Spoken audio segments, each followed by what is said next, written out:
شايفين الاكل اللي انا عملت ده كله؟ شايفين جمال وحلاوة البامية؟ اما حبة السلطة بقى ايه اللي سبايسي، وكمان الرز المفلفل والفراخ المحمرة، عملتهم كلهم بطريقة سهلة وبسيطة. تعالوا بقى اقول لكم انا عملتهم ازاي. يعني الساعة بقت 2 والمتعوس لسه ما جاش. المتعوس؟ المتعوس مين يا ماما؟ هو فيه متعوس في الدنيا غير جوزك؟ اصل دي اول مرة بسمعك فيها تقولي عليه متعوس. امبارح مثلا كنت مسمياه الهايف، واول امبارح كنت بتقولي عليه خايب الراجع. اهي كلها اسامي على مسمى، كلها اوصاف راكبة عليه الخالق الناطق. حرام عليك يا ماما، ده جوزي طيب وابن حلال.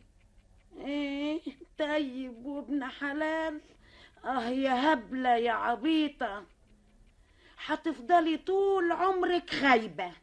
ليه بس يا ماما؟ افرضي انه جوزك طيب، تقومي تقوليها لي في وشي بمنتهى التبجح، تكسري بخاطري. افرضي انه ابن حلال، تقومي تعترفي بيها على طول كده، من غير لا كاني ولا ماني ولا دكان الزلباني. انتي لما تروحي تشتري حتة قماش من عند البياع، تروحي تشتريها على طول ولا تقعدي تفاصلي معاه وتشتريها بنص التمن؟ يا ماما القماش حاجة والجواز حاجة تانية.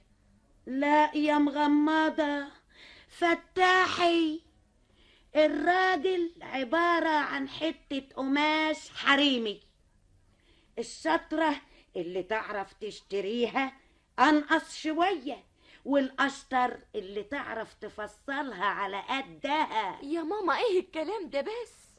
مش عاجبك كلامي يا أختي؟ اتضايقتي قوي من كلامي؟ مش جاي على معدتك؟ ما انتش قادرة تهضميه؟ طبعا طبعا صعب عليك يغرب البين. غراب البين؟ جوزك